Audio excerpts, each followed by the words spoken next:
ప్రార్థన. పరలోకమందున్న మమ్మల్ని కన్న తండ్రి, దయగలిగిన మా దేవ, కృప కలిగిన మా తండ్రి, పరిశుద్ధుడా, మహోన్నతుడా, మీ ఘనమైన నామమునకు, శ్రేష్టమైన నామమునకు, శక్తి కలిగిన ఉన్నతమైన నామమునకు ప్రభు అయిన యేసుక్రీస్తు వారి పేరట స్థుతులు స్తోత్రములు చెల్లిస్తున్నాం. నాయన తండ్రి, మమ్ములను మా కుటుంబాలను ఇంతవరకు మీరెంతగానో కాచి కాపాడి ఆరోగ్యమును ఆయుష్ను మాకు ప్రసాదించి సజీవులుగా ఉంచి ఈ సాయంకాలం వేళ మీ సన్నిధికి చేర్చి మీ పరిశుద్ధ గ్రంథంలో నుండి తండ్రి మహోన్నతమైన మీ మాటలను, విలువైన మీ మాటలను, శక్తి కలిగిన మీ మాటలను మరొక్కసారి మేమందరము కూడా వినడానికి, వాటి ప్రకారంగా బ్రతకటానికి, మీరిచ్చే నిత్యరాజ్యానికి చేరుకోవటానికి మీరు మాకు ఇచ్చినటువంటి గొప్ప అవకాశమును బట్టి ప్రభు అయిన యేసుక్రీస్తు వారి పేరిట స్తుతులు స్తోత్రములు చెల్లిస్తున్నాం. నాయన తండ్రి, మీ దాసుడునైన నేను మీ పక్షముగా నిలబడి తండ్రి మీ గ్రంథంలో నుండి నాయన మహోన్నతమైన మీ మాటలను మీ పిల్లలకు ఉపదేశించడానికి సిద్ధపడుతూ ఉండగా చెప్పగలిగే మంచి సంయోచితమైన జ్ఞానమును మీ ఆత్మ సహాయమును నాకు అందించండి తండ్రి. వినుచున్న మీ పిల్లలకు అర్థం చేసుకునే మనసును, గ్రహించే హృదయమును దయచేయండి తండ్రి. మీ మాటలు తండ్రి కేవలం విని విడిచిపెట్టేసే వరంగా ఉండకుండా విన్న మాటలను గ్రహించుకుని మా హృదయంలో భద్రపరుచుకుని తండ్రి ఆ మాటలకు లోబడి మీకు భయపడి మిగిలిన మా శేష జీవితం అంతా కూడా వాక్యానుసారంగా, ఆత్మానుసారంగా జీవిస్తూ పరిశుద్ధంగా, పవిత్రంగా ప్రవర్తిస్తూ మీరిచ్చే ఆ పరలోక రాజ్యానికి మేమందరం చేరుకోవటానికి సహాయం చేయమని, కృప చూపించమని, దయచేసి చిన్న ప్రార్థన మీ పాద సన్నిధికి చేర్చుకుని తగిన సహాయమును, సహకారమును, సమాధానమును మాకందరికీ అందించమని మీ ప్రియ కుమారుడు, మా ప్రియ రక్షకుడైన యేసుక్రీస్తు వారి పేరిట చిన్న ప్రార్థన అడిగి వేడుకొంచున్నాము తండ్రి. ఆమెన్. కూడి వచ్చినటువంటి సహోదరి సహోదరులందరికీ కూడా మన ప్రభువును రక్షకుడైన యేసుక్రీస్తు వారి పేరిట హృదయపూర్వకమైన వందనములు తెలియజేస్తున్నాను. అంత బాగున్నారు కదండి, సంతోషం. ఈరోజు ఒక మంచి పాఠాన్ని మనం నేర్చుకుందాం. ఈరోజు మనం నేర్చుకోబోయే పాఠం పేరు అసలైన ఆశీర్వాదము. అసలైన ఆశీర్వాదం అనే పాఠం నేర్చుకుందాం. ప్రియమైన దేవుని పిల్లలారా, ప్రపంచవ్యాప్తంగా మరి సేవకులు అనబడేవారు, సువార్థికులు అనబడేవారు, దైవజనులు అనబడేవారు, బోధకులు అనబడేవారు మరి ఏ ప్రసంగం చేసినా ఆ ప్రసంగంలో ఆశీర్వాదం అనే పదం తప్పనిసరిగా ఉపయోగిస్తారు. అంతేకాదు ప్రార్థన చేసినప్పుడు కూడా, ప్రార్థనలో కూడా తప్పనిసరిగా ఆశీర్వాదం అనే పదాన్ని ఉపయోగిస్తారు. అబ్రహామును ఆశీర్వదించిన దేవా మమ్మల్ని కూడా ఆశీర్వదించు అంటారు. ఇస్సాకును ఆశీర్వదించిన దేవా మమ్మల్ని కూడా ఆశీర్వదించు. యాకోబును ఆశీర్వదించిన దేవా మమ్మల్ని కూడా ఆశీర్వదించు అని పదే పదే ప్రార్థనలోని, ప్రసంగాల్లో కూడా ఈ పదాలు ఎక్కువగా ఉపయోగిస్తూ ఉంటారు. ఈ పదాలు లేకపోతే మన వాళ్ళకి కూడా సాటిస్ఫాక్షన్ ఉండదు. ఏమండి, ఆశీర్వాదం అనే పదం లేకపోతే మన వాళ్ళకి తృప్తిగా ఉండదు. కనుక ఆశీర్వాదాలకు అలవాటైపోయారు అందరూ. ప్రియమైన దేవుని వాళ్ళరా, అసలైన ఆశీర్వాదం ఏంటి అని మనం ఈరోజు మనం ఆలోచిద్దాం. ప్రియులారా, ఈరోజు ఆశీర్వాదం అంటే ఏమనుకుంటున్నారంటే చాలామంది బంగళాలు కట్టుకోవటం ఆశీర్వాదం అనుకుంటున్నారు, బంగారం కొనుక్కోవడం ఆశీర్వాదం అనుకుంటున్నారు, ఆస్తులు సంపాదించుకోవడం ఆశీర్వాదం అనుకుంటున్నారు. ఏమండి, విదేశాల్లో సెటిల్ అవ్వటం ఆశీర్వాదం అనుకుంటున్నారు. ఈ లోకంలో ఒక మంచి సంపన్నమైన స్థితిలో ఉండటం ఆశీర్వాదం అనుకుంటున్నారు. ఏమండి, ఆశీర్వాదమే, అది కాదంటలేదు. అయితే అసలైన ఆశీర్వాదం ఒకటి ఉంది. ఆ ఆశీర్వాదాన్ని ఎవరూ గ్రహించట్లేదు. భూ సంబంధమైన, శరీర సంబంధమైన, లోక సంబంధమైన ఆశీర్వాదాల గురించి ఎక్కువగా ఆలోచిస్తున్నారు. అవే కావాలని కోరుకుంటున్నారు, అవే దేవుణ్ణి అడుగుతున్నారు. ఏమండి, మమ్మల్ని ఆశీర్వదించు తండ్రి అంటే ఎలా ఆశీర్వదించాలి? భౌతికంగా ఆశీర్వదించాలి. ఆత్మీయంగా ఆశీర్వదించమని ఎవరు కోరుకోరు. ఏమండి, ఆత్మ సంబంధమైన ఆశీర్వాదాలతో ఆశీర్వదించమని ఎవరు కూడా అడగరు. అన్ని ఆశీర్వాదాలు కూడా శరీర సంబంధమైన ఆశీర్వాదాలు, భౌతిక సంబంధమైన ఆశీర్వాదాలు, లోక సంబంధమైన ఆశీర్వాదాలే కోరుకుంటున్నారు ఈరోజు అందరూ కూడా. కాబట్టి అసలు సిసలైన ఆశీర్వాదం ఏంటో మనం బైబిల్ గ్రంథంలోకి వెళ్ళి చూడగలిగితే, క్రీస్తుకు పూర్వం అబ్రహాము గారితో దేవుడు తెలియజేస్తున్న ఒక అద్భుతమైన మాట ఈ సమయంలో మనం చూడగలిగితే, ఆదికాండము 12వ అధ్యాయం. ఆదికాండము 12వ అధ్యాయం. దయచేసి మీ చేతిలో ఉన్న పరిశుద్ధ గ్రంథాన్ని అందరూ తెరిచి చూడాలని ప్రేమపూర్వకంగా తెలియజేస్తున్నాను. ఆదికాండము 12వ అధ్యాయము 1వ వచనం నుంచి 3వ వచనం వరకు జాగ్రత్తగా చూడమని వెళ్ళారు. యెహోవా, నీవు లేచి ఈ దేశము నుండి, నీ బంధువుల యొద్ద నుండి, నీ తండ్రి ఇంట నుండి బయలుదేరి నేను నీకు చూపించబోవు దేశమునకు వెళ్ళుము. ఎవరితో చెప్తున్నారు ఈ మాట? దేవుడు అబ్రహాము గారితో చెప్తున్నటువంటి మాట. అప్పటికి అబ్రహాము గారు ఎవరు? ఒక అన్యుడు, అంతే కదండి. అబ్రహాము గారు ఒక అన్యుడు. అలాంటి అబ్రహాము గారితో దేవుడు ఏమంటున్నాడంటే, నీవు లేచి నీ దేశము నుండి, మీ బంధువుల యొద్ద నుండి, నీ తండ్రి ఇంట నుండి బయలుదేరి నేను నీకు చూపించబో దేశమునకు వెళ్ళుము. నేను ఏ దేశాన్ని అయితే చూపిస్తానో ఆ దేశానికి నువ్వు వెళ్ళు అన్నారు. అప్పుడు అబ్రహాం గారు ఏం చేశారు చూడండి.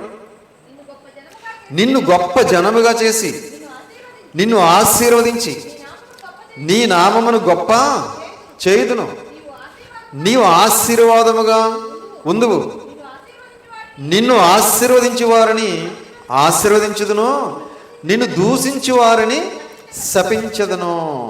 దేవుడు అంటున్నాడు, నిన్ను ఆశీర్వదించి వారిని ఆశీర్వదిస్తాను, నిన్ను దూషించి వారిని శపిస్తాను, నువ్వు అనేక మందికి ఆశీర్వాదకరంగా ఉంటావు అని చెప్పి భూమి యొక్క సమస్త వంశములు నీ యందు ఆశీర్వదించబడునని అబ్రాహాముతో అనగా. ఏమంటున్నాడు దేవుడు? భూమి యొక్క సమస్త వంశములు, భూమి యొక్క సమస్త వంశములు నీ యందు ఆశీర్వదించబడునని అబ్రాహాముతో అనగా. యెహోవా అతనితో చెప్పిన ప్రకారము అబ్రాహాము వెళ్ళెను. భూమి యొక్క సమస్త వంశములు కూడా ఏమవుతాయి? ఆశీర్వదించబడతాయి. ఎవరి మూలంగా? ఏమండి? నీ మూలముగా అన్నాడు.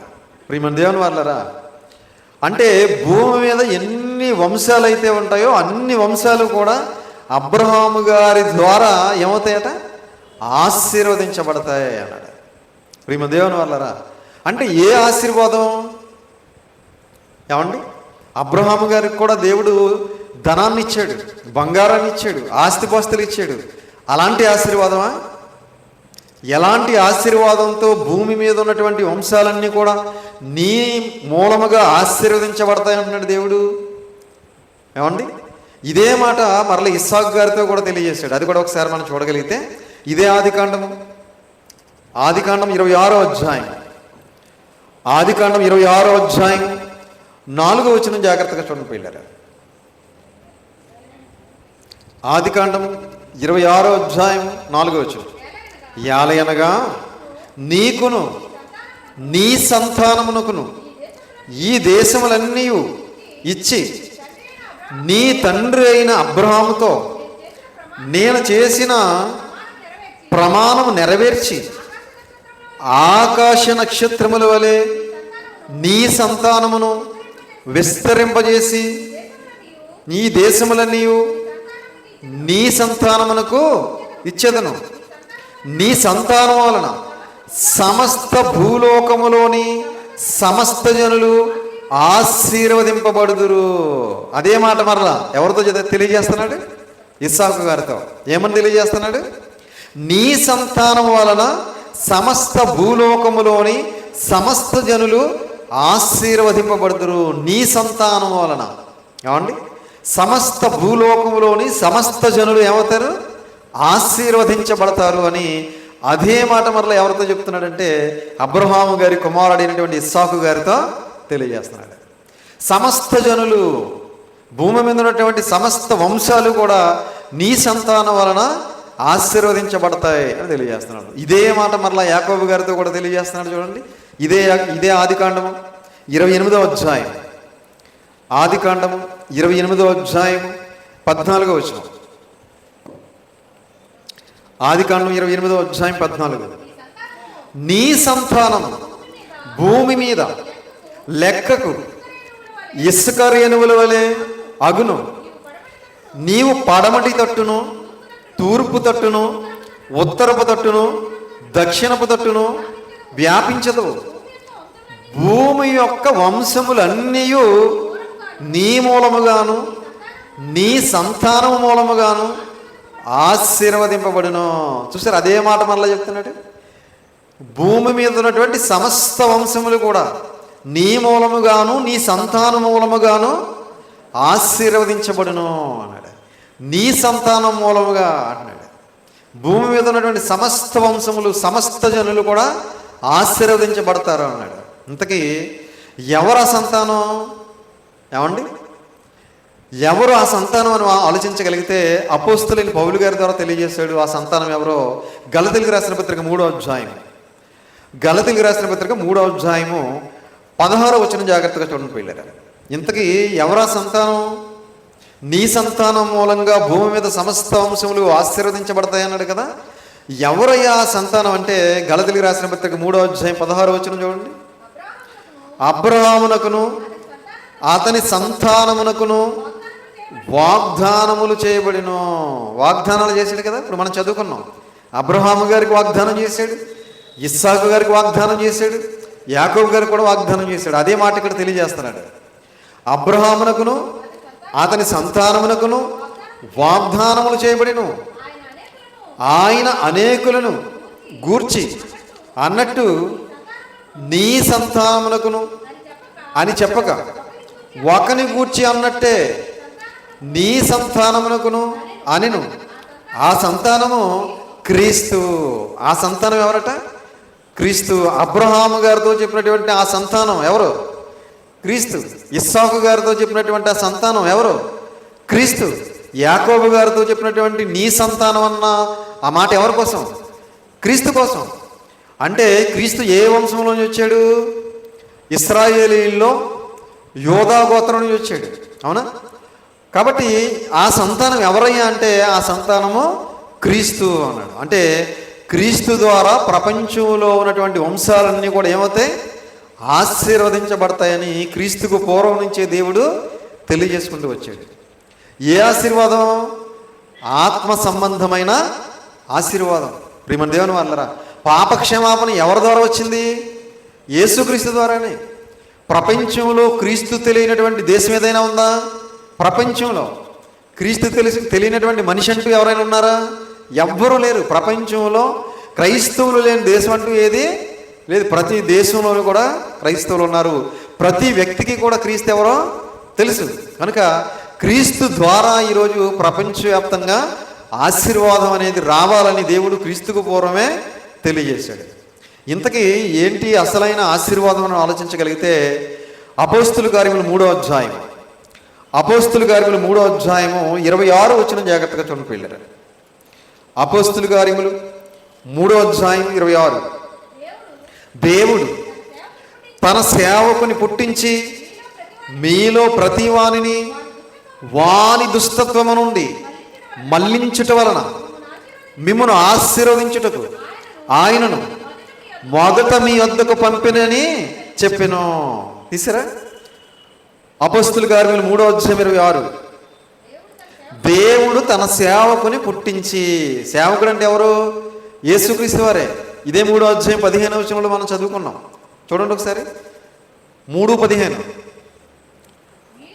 మీరు జీవాధిపతిని చంపితిరి గాని దేవుడు ఆయనను మృతులలో నుండి అబ్రహాము, ఇస్సాకు, యాకోబు దేవుడు అన్నటువంటి 13వ వచనం. 13. అబ్రహాము, ఇస్సాకు, యాకోబు అని వారు దేవుడు అనగా మన పితరుల దేవుడు తన సేవకుడైన యేసును మహిమపరిచి ఉన్నాడు. అంటే యేసుక్రీస్తు వారు దేవునికి సేవకుడేనా? సేవకుడే. అందుకే ఇక్కడ అంటున్నాడు, దేవుడు తన సేవకుని పుట్టించి మీలో ప్రతి వానిని వాని దుష్టత్వం నుండి మళ్లించుట వలన, మీలో ప్రతి వానిని వాని దుష్టత్వం నుండి మళ్లించుట వలన మిమ్మును ఆశీర్వదించుటకు ఆయనను మొదట మీ వద్దకు పంపినని చెప్పెను. అంటే యేసుక్రీస్తు ప్రభులు వారిని మన దగ్గరికి పంపించటమే అసలు సిసలైన ఆశీర్వాదం. అదవుతుందండి.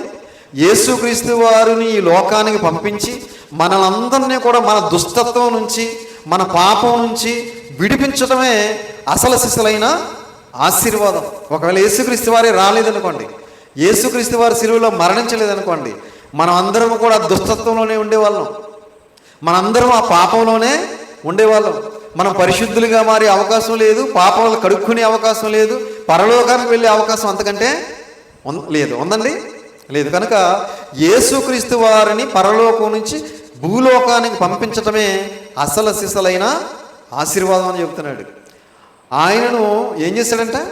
వాని దుష్టత్వం నుండి మళ్లించుటకు, మిమ్మును ఆశీర్వదించుటకు ఆయన మొదట మీ వద్దకు పంపెను. మనల్ని ఆశీర్వదించడానికి. ఏ విధమైన ఆశీర్వాదం? మనల్ని పాపం నుంచి విమోచించడానికి, మన దుష్టత్వం నుంచి మనల్ని విడిపించడానికి, మనల్ని పరిశుద్ధులుగా మార్చడానికి, మనల్ని పవిత్రులుగా మార్చడానికి, మనల్ని యథార్థవంతులుగా మార్చడానికి, పరలోక రాజ్యానికి నడిపించడానికి యేసుక్రీస్తు వారు మన దగ్గరికి రావటమే అసలు సిసలైన ఆశీర్వాదం అని తెలియజేస్తున్నాడు. యేసుక్రీస్తు వారు మనల్ని దుష్టత్వం నుంచి విడిపించాడా? పాపం నుంచి విడిపించాడా? చూడండి ఒకసారి గలతీ పత్రిక 1:4. గలతీలకు రాసిన పత్రిక 1:4. గలతీలకు రాసిన పత్రిక 1:4.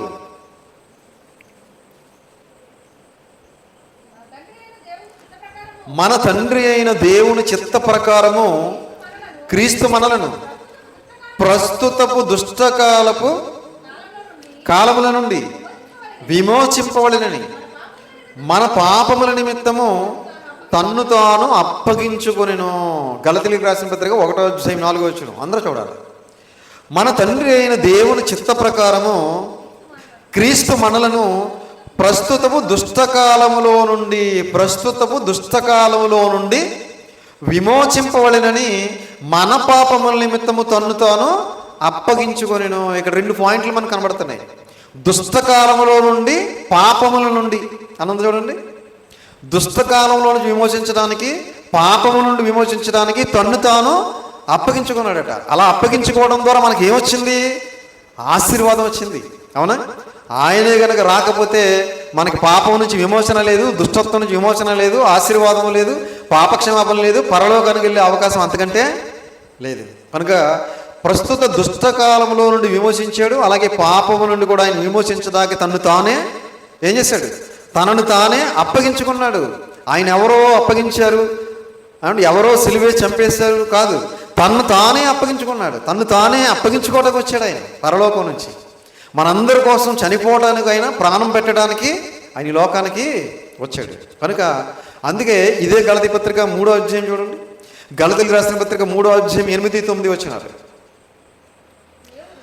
గలతీలకు రాసిన పత్రిక 3వ అధ్యాయం 8-9. దేవుడు విశ్వాస మూలముగా అన్యజనులను నీతిమంతులుగా తీర్చునని లేఖనము ముందుగా చూచి మీ యందు అన్యజనులందరూ ఆశీర్వదింపబడుదురని అబ్రహామునకు సువార్తను ముందుగానే ప్రకటించెను. అన్యజనులందరూ కూడా ఏమవుతారు? ఆశీర్వదించబడతారు. ఎవరి యందు? ఏమండి? ఎవరి యందు? నీ యందు, అంటే నీ సంతానమందు అన్యజనులందరూ కూడా ఆశీర్వదింపబడతారని ముందుగానే అబ్రహాంకి ఏం ప్రకటించాడట? సువార్త ప్రకటించాడట. కాబట్టి మనం అందరము కూడా ఈరోజు ఆశీర్వదించబడ్డామంటే అది ఎవరి వల్ల అంటే అబ్రహాము గారి సంతానంలో నుంచి వచ్చిన క్రీస్తు ద్వారా మాత్రమే. అర్థమవుతుందండి? క్రీస్తు ద్వారా ఈరోజు మనకి ఏమొచ్చిందంటే ఆశీర్వాదం వచ్చింది. ఏంటయ్యా ఆశీర్వాదం అంటే పాప విమోచన అనేది వచ్చింది, దుష్టత్వం నుండి విమోచన వచ్చింది, పరిశుద్ధత అనేది వచ్చింది, పరలోకానికి వెళ్ళే అవకాశం వచ్చింది, పాపములన్నీ కడిగి వేసుకునే అవకాశం వచ్చింది, పాపాలన్నీ క్షమించబడే అవకాశం వచ్చింది. కనుక దేవుడు ముందుగానే అన్యజనులందరూ కూడా ఆశీర్వదించబడతారని ముందుగానే అబ్రహాం గారికి ఏం చేశాడట? సువార్త ప్రకటించాడట. అందుకే అపోస్తలులైన పౌలు గారు ఏం చెప్తున్నారో చూస్తారా? రోమాపత్రిక 15వ అధ్యాయం, రోమిలికి రాసిన పత్రిక 15వ అధ్యాయం 29వ వచనం జాగ్రత్తగా చూడండి పిల్లరా. రోమిలికి రాసిన పత్రిక 15వ అధ్యాయం 29. నేను మీ వద్దకు వచ్చినప్పుడు క్రీస్తు యొక్క ఆశీర్వాద సంపూర్ణముతో ఒత్తునని ఎరుగుదును. తీసిరా 15:29. నేను మీ వద్దకు వచ్చినప్పుడు క్రీస్తు యొక్క ఆశీర్వాద సంపూర్ణముతో వత్తునని ఎరుగుదును. క్రీస్తు యొక్క ఆశీర్వాద సంపూర్ణముతో అన్నాడు. అక్కడ అంకేసి పుట్టినట్లు ఏమి ఇచ్చాడు చూడండి, సువార్త ఆశీర్వాదముతో అన్నాడు. క్రీస్తు యొక్క ఆశీర్వాద సంపూర్ణంతో వత్తునని ఎరుగుదును అన్నాడు. పుట్టినట్లో సువార్త ఆశీర్వాదముతో అన్నాడు. సువార్త అంటే అర్థం ఏంటి? మరణ సమాధి పునరుత్థానమే సువార్త. కొరింథీయులకు రాసిన మొదటి పత్రిక 15వ అధ్యాయం 4వ వచనం ప్రకారంగా 3-4 వచనాల ప్రకారంగా క్రీస్తు యొక్క మరణ సమాధి పునరుత్థానమే సువార్త. కనుక సువార్త ఆశీర్వాదంతో నేను మీ వద్దకు వత్తునని ఎరుగుదును అంటున్నాడు పౌలు గారు. అంటే యేసుక్రీస్తు వారు మరణించటం, సమాధి చేయబడటం, తిరిగి లేపబడటమే సువార్త. కాబట్టి ఆ సువార్త ఈరోజు మన దగ్గరికి వచ్చింది. అంటే ఆశీర్వాదం అనేది మన దగ్గరికి వచ్చింది. ఎలా వచ్చింది అంటే అబ్రహాము గారి సంతానంలో నుండి వచ్చింది. ఎవరికి వచ్చింది అంటే ప్రపంచ దేశాలలో ఉన్నటువంటి సమస్త వంశాలకు వచ్చింది. దాన్ని అంగీకరించిన వారికి ఆశీర్వాదం, అంగీకరించిన వారికి శాపం. కనుక ఎవరైతే క్రీస్తుని రక్షకుడిగా అంగీకరిస్తారో, పాప విమోచకుడిగా అంగీకరిస్తారో, మారు మనసు పొంది బాప్తిసం పొందుతారో వాళ్ళందరూ ఏం పొందుకున్నట్టు? వాళ్ళందరూ క్రీస్తు యొక్క ఆశీర్వాదాన్ని పొందుకున్నట్టు. అందుకే అసలు సిసలైన ఆశీర్వాదం అనే టైటిల్ పెట్టాను దీనికి. ఏమండి, ప్రపంచంలో అసలు సిసలైన ఆశీర్వాదం ఏదైనా ఉంది అంటే ఇదే. యేసుక్రీస్తు వారిని రక్షకుడిగా అంగీకరించడం, ఆయన పాప విమోచకుడిగా అంగీకరించడం, ఆయన దేవుని కుమారుడిగా అంగీకరించడం, ఆయన ద్వారానే పాపక్షమాపణని, ఆయన ద్వారానే స్వర్గానికి మార్గమని అంగీకరించి మారు మనసు పొంది బాప్తిసం తీసుకుంటారు చూసారా, అదే అసలు సిసలైన ఆశీర్వాదం. కనుక ఇల్లు కట్టుకోవడం ఆశీర్వాదం అనుకుంటున్నారు చాలామంది, పెళ్లి చేసుకోవడం ఆశీర్వాదం, ఉద్యోగం వస్తే ఆశీర్వాదం, ఏమంటే బట్టలు కొనుక్కుంటే ఆశీర్వాదం, బంగారం కొనుక్కుంటే ఆశీర్వాదం, అన్ని ఆశీర్వాదం అనుకుంటున్నారు. అసలు సిసలైన ఆశీర్వాదాన్ని మాత్రం మర్చిపోయారు. అందుకే దేవుడు అంటున్నాడు అపోస్తలుడైన పౌలు గారి ద్వారా, పేతురు గారు రాసిన మొదటి పత్రిక, పేతురు గారు రాసిన మొదటి పత్రిక 3వ అధ్యాయం 9వ వచనం జాగ్రత్తగా చూడండి పిల్లలు. పేతురు గారు రాసిన మొదటి పత్రిక 3వ అధ్యాయం 9. ఆశీర్వాదమునకు వారసులగుటకు మీరు పిలువబడితిరి గనుక కీడుకు ప్రతి కీడైనను దోషణకు ప్రతి దోషణైనను చేయక దీవించుడి. తీసరా పేతురు గారు రాసిన మొదటి పత్రిక 3వ అధ్యాయం 9వ వచనం. ఆశీర్వాదమునకు వారసులగుటకు మీరు పిలువబడితిరి. ఆశీర్వాదమునకు వారసులు ఏమండి అంటే ఆశీర్వాదమునకు వారసులు అంటే మనమందరము కూడా క్రీస్తు ద్వారా పరలోక రాజ్యానికి చేరుకునే గొప్ప అవకాశం మనం పొందుకోవటమే అసలు సిసలైన ఆశీర్వాదం. కాబట్టి ఆశీర్వాదము పొందుటకు మీరు పిలువబడితిరి గనుక కీడుకు ప్రతి కీడైనను, కీడుకు ఏం చేయకూడదు? తిరిగి మరలా కీడు చేయకూడదు. ఏమండి బైబిల్ ఎంత గొప్పదో చూడండి. ఎవరైనా మీకు కీడు చేస్తే తిరిగి వారికి కీడు చేయొద్దు అని చెప్పినటువంటి ప్రపంచంలో ఏకైక గ్రంథం ఇదే. ఏమండి ప్రపంచంలో కీడుకు ప్రతి కీడు చేయొద్దని, శత్రువును ప్రేమించమని, ఆకలి కొనిన వారికి ఆహారం పెట్టమని, నేను దూషించే వారిని తిరిగి దూషించొద్దని, ద్వేషించే వారిని తిరిగి ద్వేషించొద్దని, ఇలాంటి అద్భుతమైన అమూల్యమైన సంగతులు చెప్పినటువంటి గ్రంథం ఏదైనా ఉంది అంటే అది పరిశుద్ధ గ్రంథమైన బైబిల్ మాత్రమే. అందుకే కీడు చేసేవారికి ఏం చేయకూడదట? ప్రతి కీడు చేయొద్దు, దోషణకు ప్రతి దోషణ అయినను చేయక దీవించుడి. ఏమంటే ఎంత బాగుందండి మాట. కీడుకు ప్రతి కీడు చేయొద్దు, దోషణకు ప్రతి దోషం చేయొద్దు. ఏం చేయాలి మరి? దీవించాలండి. అంత మంచి మనసు ఉందండి క్రైస్తవులకి. ఏమండి ఉందండి ప్రియమైన దేవుని వల్ల ఎంత అద్భుతంగా ఉంది చూడండి.